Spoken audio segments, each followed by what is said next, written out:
오늘 본문은 나그네 세 사람이 아브라함을 찾아온 이야기입니다. 그들이 아브라함을 찾아온 시간은 정오, 오전쯤이었습니다. 이 가나안 지방에서는 정오에는 일을 하지 않습니다. 날이 너무 덥기 때문에 그 시간에는 낮잠을 자거나 쉽니다. 요한복음을 읽어보면 예수님께서 우물가에서 한 사마리아 여인을 만나 대화하시는 이야기가 나오는데 그 여인이 물을 기르러 온 시간이 정오였습니다. 그 여인은 사람을 만나고 싶지 않았기 때문에 아무도 물을 기르러 오지 않는 그 시간을 틈타서 물을 기르러 왔던 것입니다. 지금도 스페인 혹은 남미에는 이 더운 낮 시간에는 시에스타라고 해서 가게 문을 닫고 낮잠을 즐기는 그런 풍습이 있습니다. 아브라함이 대낮에 너무 더워서 이제 일손을 놓고 장막문에 앉아 쉬고 있다가 나그네가 지나가는 것을 보더니 친절하게 그들을 맞이해 주는데 그가 얼마나 극진하게 이 손님들을, 나그네들을 대접하는지 오늘 본문에 아주 상세하게 기록이 되어 있습니다. 그걸 좀 살펴보겠습니다. 2절 말씀을 보면 눈을 들어본 즉 사람 셋이 맞은편에 섰는지라 그가 그들을 보자 곧 장막문에서 달려나가 영접하며 몸을 땅에 굽혀. 달려나가 영접했다는 거죠. 마치 그들을 기다렸다는 듯이 급하게 달려가 영접했습니다. 그리고 몸을 땅에 굽혔습니다. 존경을 표시하면서 겸손하게 맞이해 줍니다. 우리 같은 이 자본주의 사회에서는 소비자로부터 선택을 받기 위해서 친절하게 대해주죠. 손님을 왕처럼 대우해 줍니다. 고객 감동을 위해서 좋은 서비스를 제공하는데 사실 이런 것들은 다 비즈니스입니다. 요즘 여러분들이 가스스테이션에 가서 화장실을 좀 쓰려고 그러면 아무나 쓰지 못하죠. 커스터머 온리입니다. 가스를 넣는 사람에게 사용할 수 있도록 해줍니다. 지금 아브라함을 찾아온 사람들은 지나가는 나그네일 뿐입니다. 이 사람들 뭐 잘 대접해봐야 돌아오는 거 생기는 거 없습니다. 그런데 아브라함은 매우 극진히 그들을 맞이해주고 있습니다. 3절 말씀을 보면 가로되 내 주여 내가 주께 은혜를 입었사오면 원컨대 종을 떠나 지나가지 마옵시고. 여기 내 주여라고 부르는 것은 이건 하나님을 지칭하는 말이 아니라 사람에 대한 높임말, 경어입니다.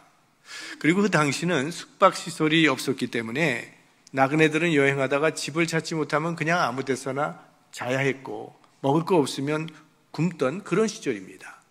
그러니까 사실은 나그네들이 도와달라고 부탁해야 될 처지인데 오히려 아브라함이 꼭 쉬고 가시라고 부탁을 하며 권합니다. 나그네의 마음을 편하게 해주려는 배려지요. 4절 말씀 물을 조금 가져오게 하사 당신들의 발을 씻으시고 나무 아래서 쉬소서. 자, 당신은 샌들을 신고 다니기 때문에 마른 땅을 오고 가다 보면 발이 온통 먼지투성이가 되어버립니다. 그래서 손님이 오면 그 집주인은 가장 먼저 발 씻을 물을 제공해 주는 것이 예의였습니다. 그렇게 아브라함이 물을 가지고 와서 그들의 피곤한 발을 씻을 수 있도록 하고 나무 아래서 편안히 쉴 수 있도록 해 주었습니다. 자, 이만큼만 해도 참 환대를 해준 것입니다. 자, 이제 잘 쉬었으니 갈 길 가시죠 해도 될 텐데 식사를 대접합니다. 5절 말씀 내가 떡을 조금 가져오리니 당신들의 마음을 쾌활케 하신 후에 지나가소서. 당신들이 종에게 오셨음이니이다. 그들이 가로되 네 말대로 그리하라. 여기 떡이라는 말이 나오는데 이건 사실 빵을 번역한 말입니다. 그리고 우리나라는 떡이 주식이 아니기 때문에 이건 뭐 간단한 다과를 준비하는 말처럼 들릴 수 있지만 사실은 식사를 준비한다는 그런 뜻입니다. 왜냐하면 빵이 그들에게는 주식이었기 때문입니다. 그것도 집에 그저 남아있는 것으로 대접하는 것이 아니라 새로운 요리를 하기 시작합니다. 6절 아브라함이 급히 장막에 들어가 사라에게 이르러 이르되 속히 고운 가루 세 스아를 가져다가 반죽하여 떡을 만들라 하고. 아주 지금 아브라함이 허둥지둥 서두르는 모습이 나옵니다. 급하게 사라에게 달려가서 고운 가루 세 스아로 떡을 만들라고 하는데 그러니까 최상급 밀가루로 세스아 양만큼 떡을 만들라고 하는데 이 세스아는 22리터 분량이라고 합니다. 이 정도 분량이면요 여기 있는 분들 다 먹을 수 있는 빵을 만들 수 있는 그렇게 큰 분량입니다. 아브라함은 분명히 내가 떡을 조금 가져오겠다고 말을 해놓고는 이렇게 많은 분량을 준비하고 있습니다. 그러면서도 아브라함의 생각에서는 이게 많다고 생각하지 않고 오히려 조금이라고 생각을 하는데, 그렇게 생각하는 이유가 있습니다. 아브라함은요, 자기가 하나님으로부터 받은 은혜가 너무 크다고 생각하고 있기 때문입니다. 내가 하나님으로부터 받은 은혜가 과분하다고 생각하는 사람은 자기가 하는 일을 결코 큰 일로 생각하지 않습니다. 하고 또 해도 하나님이 베풀어 주신 은혜를 생각하면 아무것도 아니라는 생각뿐이죠. 그것이 우리 사도 바울의 마음이었습니다. 우리 기독교 2000년 역사에서 가장 큰 공헌을 한 사람을 들라 하면 사도 바울입니다. 바울보다 하나님의 나라를 위해서 더 많이 일을 한 사람은 없습니다. 그는 이방 선교의 개척자가 되어서 수많은 사람들을 예수 그리스도에게로 인도했고 많은 교회를 개척했습니다. 무엇보다도 바울은 편지를 많이 써서 보내서 그 당시 교회와 교인들의 신앙을 바로 세워주었습니다. 사실 지금 우리들도 사도 바울이 쓴 성경을 통해서 은혜를 받고 있고 지금까지도 믿음의 바른 길을 그 성경 말씀을 통해서 찾고 있는 것입니다. 그 신약 성경의 절반을 사도 바울이 쓴 것입니다. 세계 역사를 바꿔놓은 인물입니다. 그런데 그런 일에 대해서 바울은 이렇게 고백을 합니다. 고린도전서에 보면 내가 복음을 전할지라도 자랑할 것이 없으면 내가 부득불할 일임이라. 만일 복음을 전하지 아니하면 내게 화가 있을 것이미로라. 또 나는 사도 중에 지극히 작은 자라. 내가 하나님의 교회를 핍박하였으므로 사도라 칭함을 받기에 감당치 못할 자로라. 내가 교회를 세우고 많은 사람들에게 복음을 증거한 것은 그건 부득불 해야 될 일을 한 것뿐입니다. 그건 아무런 자랑거리가 되지 못합니다. 왜냐하면 나는 예수 믿는 사람들을 핍박했던 죄인 중에 괴수인데 하나님께서 그런 나를 용서해 주시고 이방인의 사도가 되게 하셨기 때문입니다. 이 모든 것은 하나님의 은혜일 뿐입니다. 나는 사도 중에 가장 작은 자입니다. 성 프란시스도 이 사도 바울과 비슷한 말을 했습니다. 제가 얼마 전 수요 집회에 말씀드린 예화이기도 합니다. 이 프란시스의 제자 중에 한 사람이 어느 날 환상 가운데 하늘나라를 올라갔습니다. 갔더니 거기에 여러 의자들이 놓여 있는데 뭐 조금 작은 의자도 있고 중간치 의자도 있고 여러 의자가 있는데 그 중에 아주 우뚝 솟아 있는 가장 높은 의자가 눈에 띄어서 저건 누가 앉는 의자라고 물어봤더니 말하기를 저거는 이 세상에서 가장 겸손한 프란시스가 앉을 자리라고 그렇게 말을 해주더라는 거예요. 그리고는 환상에서 깨어서 돌아왔습니다. 근데 제자의 마음에 약간 시기하는 마음이 생겼어요. 그래서 스승에게 질문을 했습니다. 선생님은 자신을 어떤 사람이라고 생각하십니까? 그랬더니 프란시스가 나는 이 세상에서 가장 악한 사람이라고 답을 했습니다. 그랬더니 이 제자가 아니요, 그건 선생님 위선입니다. 이 세상 모든 사람들이 선생님을 존경하고 성자라고 부르지요. 이 세상에 나쁜 사람들이 얼마나 많습니까? 강도, 사기꾼, 도둑놈들이 그렇게 많은데 선생님이 나는 세상에서 제일 악하다고 말하는 것은 그건 위선입니다. 그랬더니 성 프란시스가 그건 내가 하나님께로부터 받은 은혜가 얼마나 큰지 자네가 몰라서 그런 거야. 만약 내가 받은 그 은혜를 다른 사람들이 받았다면 그들은 나보다 더 훌륭한 사람이 되었을 거야. 우리가 무슨 일을 하든지 하나님의 은혜를 생각하면서 한다면 겸손으로 이어질 수 있습니다. 하나님의 은혜보다 자기가 한 일이 더 크게 보일 때 자만에 빠지게 되는 거죠. 계속해서 7절 말씀, 아브라함이 또 짐승떼에 달려가서 기름지고 좋은 송아지를 취하여 하인에게 주니 그가 급히 요리한지라. 자, 떡 만들라는 부탁을 하자마자 아브라함은 급하게 짐승떼로 달려갑니다. 그리고 가장 기름지고 좋은 송아지를 취해서 하인에게 요리하라고 부탁을 합니다. 당시에 고기를 제공하는 것은 아주 특별 대우입니다. 그리고 일반 손님이 왔을 때는 양을 대접한다고 합니다. 그러나 이 송아지는 특별 손님에게만 내어놓는 겁니다.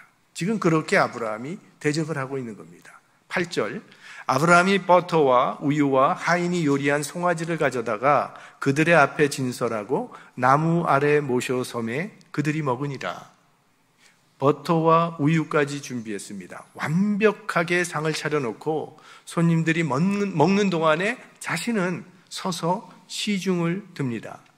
지금 아브라함의 나이가 99세인데 이 99세의 노인이 지나가는 나그네를 초대해서 아주 지극정성으로 최고의 손님 대접을 하고 있는 겁니다.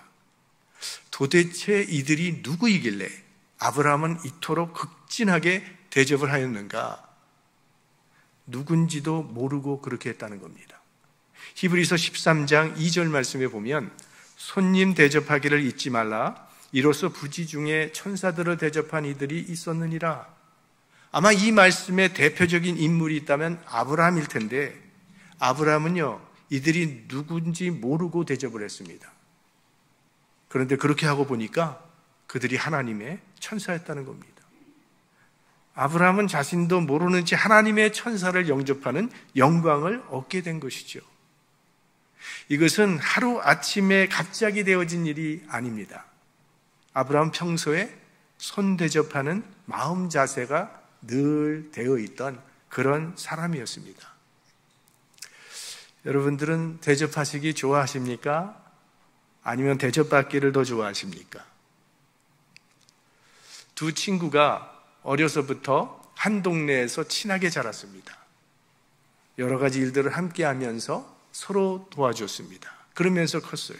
그런데 어느 날 그 한 친구의 집에 보니까 그동안 안 보이던 반짝반짝한 새 차가 세워져 있는 겁니다. 영문을 물었더니 형님이 나한테 새 차를 선물해 주었다고 합니다. 자, 그 말을 들은 이 친구의 반응이 뭔지 압니까? 보통 사람들은 나도 그런 형님 하나 있었으면 좋겠다 할 텐데 이 친구는 나도 동생한테 자동차 사줄 수 있는 형이 되면 좋겠다 이렇게 말하더라고요. 얼마나 아름다운 마음입니까? 나누어주고 싶은 마음, 대접하고 싶은 마음, 이건 참 귀한 마음입니다. 그런 마음으로 살아가면 삶이 풍성해질 것입니다. 대접을 받고자 하기 때문에 불평, 불만이 많아지는 것이죠. 이웃에 대해 넉넉한 마음으로 살아가십시오. 식당에 가시면요, 팁도 좀 두둑하게, 넉넉하게 해주십시오. 이웃을 대하는 우리의 모습 가운데 하나님의 형상이 나타나도록 살아가시기를 바랍니다. 남을 대접하는 것은 부자냐 가난하냐의 문제가 아니죠. 마음의 문제입니다. 언젠가는 내가 대접해야지 계속 연기하다 보면 그런 날 오지 않습니다. 지금 여러분 옆에 있는 그 사람을 최선을 다해서 섬기시고 아낌없이 베풀고 나누어 주십시오. 그렇게 살아가면 우리들도 부지 중에 하나님의 천사들을 대접하게 될 것입니다. 예수님께서 그런 비유를 주시지 않았습니까? 마지막 심판날에 의인들과 악인들을 갈라놓으시고 의인들을 향해서 주님께서 하시는 말씀이 내가 줄일 때에 먹을 것을 주었고 내가 목마를 때 마실 것을 주었고 내가 나그네 되었을 때 영접해 주었고 헐벗었을 때 옷을 입혀 주었으니 너희를 위하여 예비되어 있는 하나님의 나라를 상속받으라. 그랬더니 이 사람들이 예수님께 되묻지 않습니까? 우리가 언제 주님께 먹을 것을 주었습니까? 우리가 언제 주님을 영접했습니까? 언제 옷을 입혀드렸습니까? 그때 예수님께서 유명한 말씀을 하십니다. 너희가 여기 내 형제 중에 지극히 작은 자 하나에게 한 그것이 곧 내게 한 것이니라. 지극히 작은 자와 예수님을 동일시하셨다는 거예요. 저희에게 한 것을 주님은 내게 한 것이라 인정하신 것입니다. 만약 오늘 저녁에 예수님께서 여러분의 집에 신방 오신다면 어떻게 하시겠습니까? 아마 최고의 정성으로 주님을 영접할 것입니다. 그런데 안타깝게도 지금 우리 옆에 와 계신 예수님은 잘 알아보지 못하고 있습니다. 예수님은 어떤 때는 나그네의 모습으로, 어떤 때는 거지의 모습으로, 어떤 때는 병든 자로, 어떤 때는 바로 내 옆에 있는 교우로 나타나시기도 한다는 것입니다. 우리가 이웃을 대할 때 주님께 하듯 대한다면 주님이 기뻐하시는 아름다운 세상이 펼쳐지게 될 것입니다. 자, 이렇게 식사를 마친 후에 그들이 아브라함에게 묻습니다. 9절 말씀입니다. 그들이 아브라함에게 이르되 내 아내 사라가 어디 있느냐? 대답하되 장막에 있나이다. 아내의 이름을 알려준 적이 없었습니다. 그런데 아내의 이름을 아는 것을 보고 아브라함은 깜짝 놀랐을 겁니다. 그것도 옛날 이름이 아니라 하나님께서 그들에게 특별히 지어주신 그 새 이름까지 알고 있는 특별한 분을 지금 아브라함이 만난 것입니다. 이때야 비로소 아브라함은 자기에게 이야기하시는 그분이 하나님이심을 깨달았을 것입니다. 사실 오늘 보면 1절 말씀으로 돌아가 보면 여호와께서 마물의 상수리 숲을 근처에서 아브라함에게 나타나시니라 하고 시작을 합니다. 그러니까 아브라함을 찾아온 이 세 사람 중에 한 분은 사람의 형상을 입고 오신 하나님이었습니다. 그 하나님께서 사라가 어디 있느냐 묻습니다. 아니, 하나님께서 사라가 어디 있는지 모르시겠습니까? 그런데 왜 이런 질문을 하는 것입니까? 지금부터 하나님께서 아브라함에게 하는 이 이야기는 사실은 사라를 들으라고 하는 이야기라는 것을 알려주시기 위한 것입니다. 자, 하나님께서 그런 말씀을 하시니까 무슨 말씀을 하시려나 지금 사라도 천막 뒤에서 귀를 기울이고 듣고 있습니다. 그때 하나님께서 약속하십니다. 10절 말씀, 그가 가라사대 기한이 이를 때에 내가 정녕 네게로 돌아오리니 내 아내 사라에게 아들이 있으리라 하시니 사라가 그 뒤 장막문에서 들었도다. 그러니까 오늘 하나님께서 아브라함을 찾아오신 주 목적은 사라 때문이었습니다. 사라는 자기 남편 아브라함을 통해서 자기의 몸에서 아이를 낳게 될 것이라는 하나님의 말씀을 전해 듣기는 했지만 사라는 도무지 믿을 수가 없었습니다. 그래서 하나님께서 친히 사라에게 약속의 말씀을 확인시켜 주시고 그 사라의 믿음을 경건하게 붙들어 세워주시기 위해서 오늘 다시 찾아오신 것입니다. 그리고 아들이 있으리라 말씀하십니다. 그런데 이 약속은요, 아브라함이 정말 지겹도록 듣고 또 들었던 약속입니다. 지난 24년 동안 하나님이 아브라함을 찾아오실 때마다 하신 말씀이에요. 아들이 있으리라. 그 말씀 오늘 또 하시는 겁니다. 하나님께서 우리들에게 지겹도록 반복해 주고 싶은 말씀이 있습니다. 나는 너를 사랑한다 입니다. 우리는 하나님의 뜻에 합당치 못하게 살아가고 있는 자신의 모습 때문에 괴롭고 실망하게 되죠. 정말 하나님께서 이래도 나를 사랑하실까? 우리는 자신이 없습니다. 그런데 하나님은 그런 우리를 사랑하신다고 말씀하시는 거예요. 그래도 나는 너를 사랑한다. 그래서 사도 바울은 로마서에서 이런 하나님의 사랑에 대해서 이런 설명을 붙였습니다. 로마서 5장 8절 말씀, 우리가 아직 죄인 되었을 때에 그리스도께서 우리를 위하여 죽으심으로 하나님께서 우리에게 대한 자기의 사랑을 확증하셨느니라. 이 말씀은 하나님의 사랑이 어떠한 상황 속에서 나타났는지를 설명해 주고 있습니다. 그러니까 우리는 죄인인 상태에서 하나님의 사랑을 받았습니다.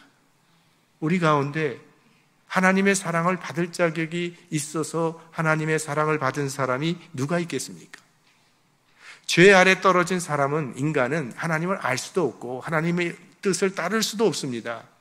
그저 하나님을 욕되게 하는 삶을 살아가고 있던 바로 그때에 하나님은 우리를 사랑하셨다는 거예요. 그래서 하나님의 사랑을 그럼에도 불구하고의 사랑이라고 부르는 거 아닙니까? 우리가 죄인 되었을 그때에 예수 그리스도께서 우리를 사랑하사 십자가를 지셨다면 그나마 주님의 뜻대로 살아가겠다고 이렇게 애를 쓰고 바로 믿어보겠다고 몸부림치는 우리들을 하나님께서 왜 사랑하지 않으시겠습니까? 어떤 상황 가운데 있더라도 나를 향한 이 하나님의 사랑만은 확신하고 살아가시기 바랍니다. 신앙생활은요, 내가 하나님을 얼마나 사랑하느냐가 아니라 내가 하나님의 사랑을 얼마나 깊이 체험하느냐입니다. 하나님이 나를 얼마나 사랑하시는지를 날마다 새롭게 체험하는 것, 날마다 새롭게 깨닫는 것, 그것이 신앙생활입니다. 우리가 지금까지 믿음 가운데 서 있을 수 있는 것도 우리를 붙잡아 주시는 주님의 사랑 때문입니다. 이 하나님의 사랑이 여러분의 심령 가운데 날마다 새로워지시기를 기원합니다. 우리 인간은 의심이 많은 존재입니다. 이렇게 몇 번씩 약속을 해주고 또 확인해 주어도 여전히 마음 한구석에는 의심이 있습니다. 아들을 주리라는 약속을 수도 없이 반복해 주었건만 아브라함도 웃었고 오늘 사라도 웃고 있습니다. 11절과 12절 말씀입니다. 아브라함과 사라가 나이 많아 늙었고 사라의 경수는 끊어졌는지라 사라가 속으로 웃고 이르되 내가 노쇠하였고 내 주인도 늙었으니 내게 어찌 낙이 있으리요. 웃음에는 여러 종류가 있죠. 기뻐서 웃는 웃음도 있고요, 기가 막혀서 황당해서 웃는 그런 웃음도 있고, 허탈감에 웃는 웃음, 웃기네, 비웃는 웃음, 억지로 웃는 거짓 웃음, 그냥 아무 이유 없이 웃는 실없는 웃음. 자, 사라의 웃음은요, 기가 막혀서 웃는 웃음입니다. 자기가 생리가 끊어진 여인을 통해서 아이를 낳는 일은 없다는 것을 알고 있기 때문입니다. 그러니까 지금 사라는 그 하나님의 말씀에 대해서 의심하며 불신앙의 반응을 보인 겁니다. 그러자 하나님께서 사라에게 왜 너 믿지 못하고 웃느냐고 하십니다. 그랬더니 사라가 이렇게 반응을 하죠. 15절. 사라가 두려워서 승인치 아니하여 가로되 내가 웃지 아니하였나이다. 가라사대 아니라 내가 웃었느니라. 사라는 웃었지. 그랬더니 사라가 아니요, 안 웃었어요. 왜? 속으로 웃었으니까 모를 줄 알고. 그때 하나님께서 아니라 내가 웃었느니라. 그런데 그렇게 아시면서도 사라에게 벌을 주시지는 않아요. 네가 웃었느니라. 그러나 약속은 약속대로 이루어지리라. 이것이 하나님의 긍휼이며 복음입니다. 하나님은 우리가 흔들리는 갈대처럼 연약한 존재라는 것을 아신다는 겁니다. 사라가 생리가 끊어졌기 때문에 자식을 그렇게 바라면서도 믿지 못하고 있는 그 연약함을 하나님이 알고 계신 것입니다. 결국은 약속대로 사라는 아들을 낳게 됩니다. 하나님의 약속이 우리 인간 편의 어떠함 때문이 아니라 오로지 하나님 편에서의 신실한 때문에 성취된다고 하는 그 사실이 우리에게는 말할 수 없는 위로가 되는 것이죠. 자, 이제 하나님께서 의심하는 사라에게 하나님이 어떤 분이시라는 것을 상기시켜 주십니다. 우리 다 같이 14절 말씀을 합독해 보겠습니다. 여호와께 능치 못한 일이 있겠느냐? 기한이 이를 때에 내가 내게로 돌아오리니 사라에게 아들이 있으리라. 인간 상식으로는 불가능하다고 생각하는 사라에게 여호와께 능치 못한 일이 있겠느냐 하십니다. 사라는 지금 자기만 바라보고 있는 것입니다. 나는 90세. 아기를 낳을 수 있는 모든 기능이 다 끊어져 버렸습니다. 그러나 하나님께서는 다 죽은 것 같은 자기 몸만 바라보면서 된다 안 된다 하지 말고 눈을 들어 능치 못한 일이 없는 그분 하나님을 바라보라고 하는 거예요. 하나님을 내 생각의 울타리에 가두어 두지 말라는 것입니다. 천사 가브리엘이 처녀 마리아에게 나타나서 메시아 탄생의 소식을 전해 주었을 때 네가 아들을 낳으리니 그 이름을 예수라 하라. 그때 마리아의 반응이 무엇이었습니까? 나는 사내를 알지 못하니 어찌 이런 일이 있을 수 있겠습니까? 처녀는 아이를 낳을 수 없다는 상식을 말한 것입니다. 그때 천사가 하는 말이 대저 하나님의 모든 말씀은 능치 못하심이 없느니라. 하나님께는 불가능이 없다고 말씀하세요. 그 말씀 그대로 마리아는 처녀의 몸으로 예수 그리스도를 낳았습니다. 그러니까 하나님은 약속을 지키십니다. 생리가 끊어져 버린 사라에게도 약속의 아들을 낳게 하셨고 처녀 사내를 모르는 마리아에게도 아들을 주셨습니다. 하나님은 우리에게도 큰 약속을 주셨어요. 구원의 약속입니다. 이 구원의 약속은요, 아들을 주시겠다는 약속보다 훨씬 더 크고 훨씬 더 힘든 약속입니다. 왜? 죄인은 절대로 구원받을 수 있는 길이 없기 때문입니다. 구약시대에 하나님께서 율법을 주시고 4,000년 동안 그것을 지키라고 했는데 단 한 사람도 이 4,000년 동안에 율법을 온전하게 지킨 사람은 한 사람도 없었습니다. 의인은 없나니 한 사람도 없었어요. 그러니 이 구원이라고 하는 것이 얼마나 힘든 일이며 불가능한 일입니까? 그래서 부자 청년이 어느 날 예수님께 물은 겁니다. 어찌해야 영생을 얻을 수 있겠습니까? 이러이러한 계명을 지키라. 그 계명들은 제가 어려서부터 다 지켰습니다. 그렇다면 내게 있는 재산을 다 팔아서 가난한 사람에게 주고 와서 너는 나를 따르라. 그때 그 청년은 근심하며 돌아갔다고 했어요. 그 돌아가는 청년의 모습을 보면서 예수님께서 낙타가 바늘기로 들어가는 것이 부자가 하늘나라에 가는 것보다 더 쉽다고 말씀을 하셨어요. 여기 부자라고 하는 것은 단지 돈만 많은 사람을 이야기하는 것이 아니라 세상 모든 사람들, 우리 죄인들을 다 일컫는 그런 의미의 말입니다. 그 말을 들은 제자들이 너무 놀라서 묻지 않습니까? 그렇다면 도대체 누가 구원을 받을 수 있겠습니까? 이때 예수님께서 말씀하시죠. 사람으로는 할 수 없으되 하나님으로서는 다 할 수 있느니라. 인간 편에서는 구원의 길이 없어요. 그러나 하나님께서 역사하시면 가능하다는 그런 말씀입니다. 구원은 하나님의 역사로 말미암아 우리의 마음과 우리의 삶 속에 일어나는 기적입니다. 예수 그리스도를 통해 구원받은 우리들은 이런 하나님의 기적을 체험한 사람들입니다. 여호와께 능치 못한 일이 있겠느냐? 오늘 하나님께서는 다 죽은 것 같은 자기 몸의 현실 앞에서 무너져 있는 사라의 믿음을 붙들어 주셨습니다. 이 하나님과의 만남을 계기로 해서 사라는 죽은 것 같은 자기 몸을 통해서도 하나님은 언약의 아들을 주실 수 있는 전능하신 하나님이라는 것을 의심치 않고 믿는 믿음의 사람으로 변화되었고 마침내 믿음의 조상으로 세움받게 되었던 것입니다. 바로 그 하나님께서 지금 우리와도 함께 계십니다. 우리의 연약한 믿음을 견고하게 세워주시기 위해서 지금도 우리 곁에 와 계시다는 거예요. 능치 못할 것이 없으신 우리 하나님께 우리의 삶을 드리고 우리에게 향하신 이 여호와의 신실하심을 일평생 찬양하는 복된 인생이 되시기를 주의 이름으로 축원합니다.